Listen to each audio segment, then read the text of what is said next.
10,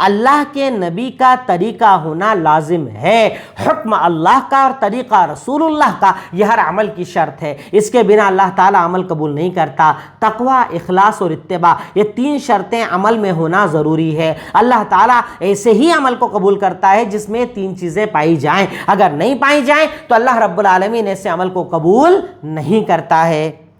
next number 11، انسان کو یا مومن کو ہر عمل کرنے کے پہلے خود کو مضبوط بنانا چاہیے، جلد بازی میں کام نہیں کرنا چاہیے۔ مومن کو ہر عمل کرنے کے پہلے خود کو مضبوط بنانا چاہیے، جلد بازی میں کام نہیں کرنا چاہیے، کیونکہ جلد بازی کے کام بگڑ جاتے ہیں، جلد بازی کے کام بیکار ہو جاتے ہیں، جلد بازی کے کاموں کا رزلٹ خراب ہوتا ہے، اس لیے بہت سوچ سمجھ کر کام کرو۔ اب اللہ کے نبی کی زندگی کو دیکھو، بدر کے لیے پلاننگ، احد کے لیے پلاننگ، ہر چیز کے لیے پلاننگ، ہجرت کے لیے پلاننگ۔ اب بنا پلان کے کوئی کام نہیں کرتے تھے، اور ہمارا ہر کام بنا پلان کے۔ شادی رکھ لی، ابھی انتظام ہی نہیں کیا اور شادی رکھ لی، شادی کا ٹائم آیا آپ پریشان ہو رہے ہیں، قرضے مانگ رہے ہیں، سود پہ پیسہ اٹھا رہے ہیں۔ پلاننگ تو کرو نا، پہلے سے تیاری کرو نا۔ آپ کو تو ہر چیز پتہ ہے، عید آنے والی ہے، پھر اس کے بعد عید الاضحیٰ آنے والی، پہلے سے پلان کر لو، یہ کرنا ہے، یہ خرچ کرنا ہے، یہ دینا ہے، زکوٰۃ نکالنا ہے، ایک پلان ہونا چاہیے، جلد بازی میں کام نہیں ہونا چاہیے۔ مومن کو اپنا ہر کام پلان کے ساتھ کرنا چاہیے، جلد بازی کے کاموں کو اللہ رب العالمین پسند نہیں کرتا۔ نیکسٹ نمبر 12، جان پر اور مال پر، جان و مال پر آنے والی تکالیف اللہ رب العالمین کے لیے ہے تو وہ جنت تک لے کر جائے گی۔ اگر آپ کے جان پر جو تکلیف آئی ہے نا وہ اللہ کے لیے ہو، اگر مال پر جو تکلیف آئی ہے وہ اللہ کے لیے ہو نا، تو انشاءاللہ یہ تکلیف آپ کو جنت تک لے کر جائے گی۔ اگر آپ کا مقصد اللہ ہے، اگر آپ کا مقصد اللہ کو راضی کرنا ہے، اگر آپ کا مقصد اللہ تعالیٰ کی خوشنودی ہے، تو انشاءاللہ جان پر آئی ہر تکلیف جنت تک لے جائے گی، مال پر آئی ہر تکلیف جنت تک لے جائے گی۔ شرط یہ ہے کہ آپ کا مقصد اللہ ہو، آپ کا مقصد اللہ کی رضا ہو، آپ اللہ کی رضا کے لیے کام کریں، آپ اللہ تعالیٰ کو خوش کرنے کے لیے کام کریں، تو اللہ رب العالمین آپ کے اس عمل کو قبول کرے گا۔ اللہ رب العالمین اس عمل کی بنیاد پر آپ کو جنت دے گا۔ اللہ تعالیٰ آپ کے اس عمل کی بنیاد پر آپ سے اپنی رضامندی کا اظہار کرے گا۔ شرط یہ ہے کہ آپ کی جان و مال اللہ کے لیے قربان ہونا چاہیے۔ نمبر 13، جنت کو حاصل کرنے کے لیے دنیا میں محبوب چیزیں قربان کرنا پڑتی ہے۔ جنت اتنی آسانی کا نام نہیں، جنت بھی لے لو اور دنیا بھی لے لو، یہ ایک ساتھ نہیں ملتی۔ دنیا میں تو تکلیف آئے گی، پریشانی آئے گی، برا بھلا کہا جائے گا، اعتراض کیے جائیں گے، الزامات لگائے جائیں گے، مال چھنے گا، جان چھنے گی، تکلیف آئے گی، سب ہوگا، کیونکہ بدلہ جنت ہے نا، بدلہ بہت بڑا ہے نا، انعام بہت بڑا ہے نا، اکرام بہت بڑا ہے نا، فائدہ بہت بڑا ہے نا۔ تو اگر جنت کو حاصل کرنا ہے تو دنیا میں تو تکلیف اٹھانا پڑے گی، دنیا کی پریشانیاں تو اٹھانا پڑے گی، کیونکہ دنیا کی پریشانیاں اٹھانے کے بعد ہی اللہ رب العالمین جنت کے فیصلے کرتا ہے، جنت دیتا ہے۔ ورنہ آپ دیکھیے اللہ کے نبی کو کتنی تکلیف آئی، جبکہ آپ تو نبی تھے، بخشائے تھے۔ حضرت نوح کو تکلیف آئی، حضرت موسیٰ کو تکلیف آئی، حضرت عیسیٰ کو تکلیف آئی، اللہ کے نبی کو تو ساری زندگی تکالیف آئی۔ آپ مکہ میں رہے تو وہاں پریشان، مدینہ میں رہے تو وہاں جنگیں، ہر وقت پریشان رہے، صحابہ کو پریشانی آئی، اولیاء کو پریشانی آئی، ائمہ کرام کو پریشانی آئی، اور آج بھی مومنوں کو پریشانی آ رہی، تو پریشانیاں تو آئے گی، کیونکہ جنت کے لیے محبوب چیز تو دینا پڑتی ہے، قربانیاں تو دینا پڑتی ہیں۔ نمبر 14، جب جان کو جانا ہی ہے اور مال کو ختم ہونا ہی ہے تو کیوں نہ اللہ کے لیے کیا جائے۔ بھئی جان جانی ہے تو کنفرم ہے نا، مرنا تو ہے، یا تو بستر پر مرو گے، اللہ کے راستے میں مرو گے، مال تو جانا ہی ہے نا، ختم ہونا ہی ہے نا، آپ کے پاس تو جانا نہیں، قبر میں تو آپ کے ساتھ آنا ہی ہے نا، تو ان دونوں کو کیوں نہ اللہ کے نام پر استعمال کیا جائے، اللہ کی رضا پر استعمال کیا جائے۔ اب جب مجھے پتا ہے کہ جسم کو تو ختم ہونا ہی ہے تو اس جسم کو اللہ کے لیے لگاؤں نا، دین کا کام کروں نا، دین کے لیے آگے بڑھوں نا، اپنا وقت لگاؤں نا۔ اب جب مال کے بارے میں پتا ہے کہ مرنے کے بعد کچھ بھی ہاتھ میں نہیں آئے گا، شام کو بھی مر جاؤں تو خالی ہی جانا ہے، تو اس سے پہلے صدقہ کروں نا، اس سے پہلے خیرات کروں نا، اس سے پہلے غریبوں کی مدد کروں نا، اس سے پہلے مسکینوں کو دوں نا، کیونکہ میرا کچھ ہے ہی نہیں، سب چھوڑ کر جانا ہے۔ تو اس لیے جان کو جب جانا ہے، مال کو جب ختم ہونا ہے، تو دونوں کو اچھائی میں استعمال کر لو، دونوں کو وقت رہتے استعمال کر لو، تاکہ بعد میں افسوس نہ کرنا پڑے، بعد میں رونا نہ پڑے، بعد میں پچھتانا نہ پڑے۔ اس چیز پر بھی بندہ مومن کو بڑا غور کرنا چاہیے۔ پوائنٹ نمبر 15، اللہ کے راستے میں قتال کی فضیلت پتہ چلی۔ اللہ کے راستے میں اگر آپ قتال کرتے ہیں، اللہ تعالیٰ کے راستے میں اگر اپنا جان و مال قربان کرتے ہیں، تو اس کی فضیلت پتہ چلی کہ اصل میں یہ اللہ تعالیٰ سے آپ کی ایک ڈیل ہے، آپ نے کہا اللہ یہ میں نے میرا جان و مال دیا, اللہ نے کہا میں نے تجھے جنت دی, اس کے بدلے ڈائریکٹ جنت دیتا ہے اللہ تعالیٰ, جنت دیتا ہے تو اللہ کے راستے میں قتال کی فضیلت پتہ چلتی ہے. آخری چیز, اگر آپ حق پر ہو اور اس کے بعد تکلیف آ رہی ہے تو خوشی کا اظہار کرو, خوش ہو جاؤ. فاستبشروا, اللہ کہہ رہا ہے کہ اللہ نے تمہاری جان و مال کا سودا تم سے کر لیا ہے جنت کے بدلے, تو اب کر لیا ہے نا, تو خوشی کا اظہار کرو. اگر آپ کی جان آپ کے مال پر تکلیفیں آ رہی ہیں, پریشانیاں آ رہی ہیں, آپ کو ستایا جا رہا ہے, تکلیف دی جا رہی ہے, تو خوشی کا اظہار کرو کہ اللہ نے آپ کو قبول کر لیا ہے, اللہ تعالیٰ آپ کو جنت دے گا انشاءاللہ. اس بات پر مومن کو بڑا مضبوط یقین ہونا چاہیے. اب ہمارا آخری پوائنٹ ہوتا ہے عمل, کہ آج کی آیات پر ہم نے کیا عمل کیا ہے, آج کی آیات پر ہمیں کیا عمل کرنا چاہیے.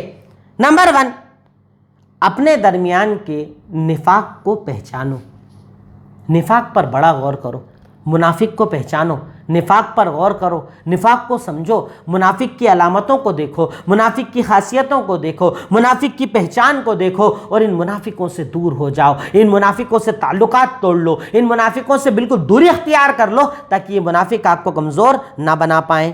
نمبر 2, تقوی والوں کو تلاش کرو اور ان سے محبت کرو, متقیوں سے محبت کرو. جس کو آپ دیکھتے ہو نا کہ ماشاءاللہ نمازی ہے, پرہیزگار ہے, حلال پر رہتا ہے, حرام سے بچتا ہے, دین کی بات کرتا ہے, دین پر عمل کرتا ہے, ایسے لوگوں سے محبت کیا کرو, تقوی والوں سے محبت کیا کرو, اللہ والوں سے محبت کیا کرو, تو اللہ رب العالمین تمہاری زندگی میں برکت دے گا انشاءاللہ. اللہ کی محبت کو اپنے دل میں بڑھاؤ, اللہ کی محبت, اللہ کے لیے محبت, اللہ کے دین کی محبت, نماز کی محبت, قرآن کی محبت, زکوٰۃ کی محبت, اللہ کے ہر حلال کی محبت اور اللہ کے ہر حرام سے نفرت اپنے دل کے اندر مضبوط بناؤ. اور ایک آخری پوائنٹ ہے عمل کے اعتبار سے, کہ جتنا ممکن ہے خود کو پاکیزہ رکھو, جتنا ممکن ہے باوضو رہا کرو, باوضو رہا کرو. اس کی فضیلت میں آپ کو ایک حدیث بڑی پیاری بتا دوں. صحیح بخاری مسلم کی روایت ہے, ایک مرتبہ اللہ کے نبی صلی اللہ علیہ وسلم فجر کی نماز کے بعد حضرت بلال حبشی رضی اللہ تعالیٰ عنہ مؤذن تھے, آپ کے اذان دیا کرتے تھے. آپ نے کہا بلال دلنی بارجع عمل عملتہ فی الاسلام یا اخبرنی, مجھے بلال تیرا کوئی ایسا عمل بتا جو تو اسلام میں کرتا, جو تجھ کو سب سے زیادہ اچھا لگتا ہے, کوئی عمل بتا. کیوں؟ کہا انی سمعت دفن علیک فی الجنہ, کہ میں نے جنت میں تیرے چلنے کی آہٹ کو سنا, تیرے جو جوتے جب چلتے ہیں نا, قدم ٹک ٹک کی جو آواز آتی ہے نا, میں نے تیرے چلنے کی آواز کو جنت میں سنا ہے. یعنی تو جنتی ہے, 100% جنتی ہے, میں نے تیرے چلنے کی آواز کو جنت میں سنا ہے. بلال تیرا عمل بتانا, کون سا عمل کرتا ہے؟